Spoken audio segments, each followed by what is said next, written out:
नमस्कार, आप देख रहे हैं खबर 24/7 और मैं रविशंकर कुमार। मेरी मौजूदगी जो है बाढ़ के सुप्रसिद्ध चिकित्सक, शिशु रोग चिकित्सक डॉक्टर अंजेश कुमार जी की क्लिनिक में। आइए इनसे समझते हैं कि अभी जो ठंड का जो मौसम चल रहा है, इसको लेकर के काफ़ी जो बच्चे जो इसके शिकार होते जा रहे हैं, किन किन सब कौन कौन सी सावधानी बरतने की आवश्यकता है, आइए इनसे समझते हैं। और क्या कुछ जो ठंड को लेकर के क्या चीज़ का प्रयोग करना चाहिए, क्या चीज़ का प्रयोग नहीं करनी चाहिए, विशेष इनसे समझने का प्रयास करते हैं। सर, खबर 24/7 में आपका स्वागत है जी। नमस्ते जी।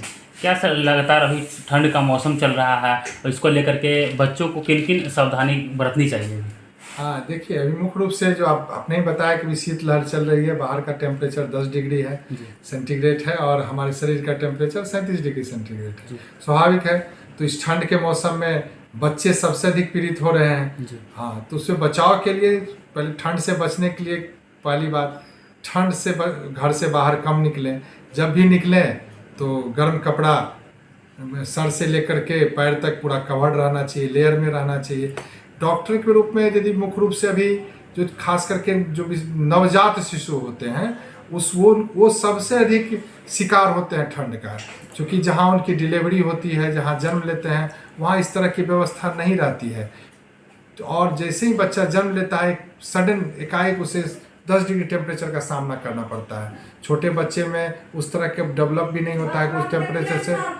तो हम यही सलाह देंगे लोगों को कि जहाँ पर बच्चे जन्म लेते हैं, डिलीवरी होती है, वहाँ का माहौल गर्म रखें। वहाँ गर्म करने के लिए वार्मर रखें या कूलर रखें और बच्चे को तुरंत गर्म कपड़ा पहनाएं।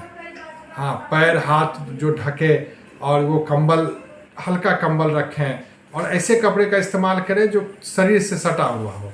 दूसरी, माँ का गोद सबसे अच्छा हीटर है।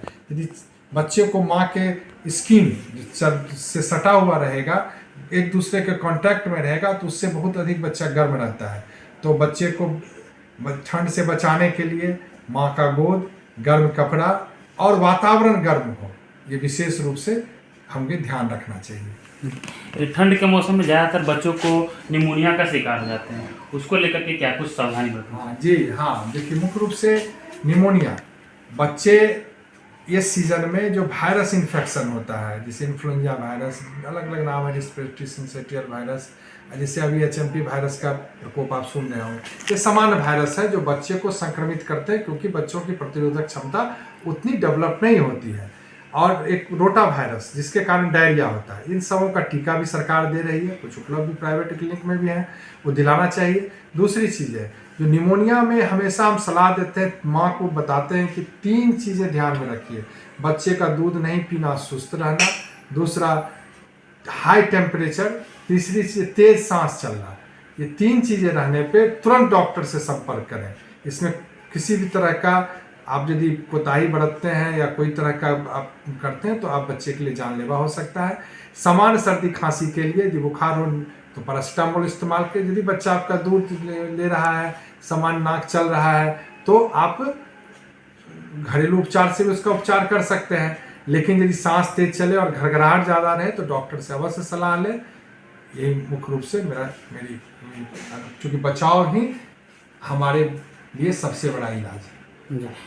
लोग एकाएक रात में या शाम में ऐसी लोगों को ठंड लगते हैं बच्चे को, तो प्राथमिक उपचार क्या होगी जो कि घर में कर सकते हैं फर्स्ट एड के रूप में, अगर दूर में डॉक्टर उपलब्ध हो? जैसे ठंड लगने का सबसे बड़ा लक्षण है कि शरीर ठंड हो जाए, ठंडा हो जाएगा, तो उसको गर्म करना है। गर्म करने के लिए हमेशा गर्म कपड़ा इस्तेमाल करें, वातावरण को गर्म करें। रूम हीटर उपलब्ध है, रूम हीटर आग सुलगा के, अलाव सुलगा के बच्चे को गर्म करें। हाँ, ये या बड़ा आदमी किसी को भी हो। और मुख्य रूप से बाहर जब भी निकले तो कपड़ा, अच्छे कपड़ा, वुलन कपड़ा पहन करके निकले, बिना जरूरत का ना निकले। और खास करके कुहासा के समय में गाड़ी का ड्राइव भी कुहासा में दुर्घटना को आमंत्रण देना है, ये मुख्य रूप से ही परहेज करना है। प्राथमिक उपचार के लिए शरीर को गर्म करना है, गर्म पानी पीना, गर्म दूध पीना, लिक्विड खूब लें। यदि आप नहीं खा पाते हैं, डिहाइड्रेशन भी होता है इससे, ये ध्यान में रखना है कि सिर्फ गर्मी में नहीं, ठंड से भी शरीर को लोग इंटेक कम कर देते हैं, कम पानी, इससे भी डिहाइड्रेशन का डर रहता है। तो गर्म दूध, गर्म पानी और वातावरण को गर्म और शरीर को गर्म करने के लिए वुलन कपड़ा से ढकना चाहिए। जैसा कि हमने बाढ़ के शिशु रोग विशेषज्ञ डॉक्टर साहब से बात करने का प्रयास किया, उन्होंने काफ़ी सावधानियां के बारे में बताया और किन किन क्या क्या लक्षण फर्स्ट में दिखते हैं बच्चों में अगर सर्दी होती है, तो उन सारी सावधानी बरतने की आवश्यकता होती है। इनके बारे में क्या कुछ बताया गया, आप सारी चीज़ों को अमल करें, फिर आगे की खबरें, आगे की वार्ता। फिलहाल के लिए धन्यवाद।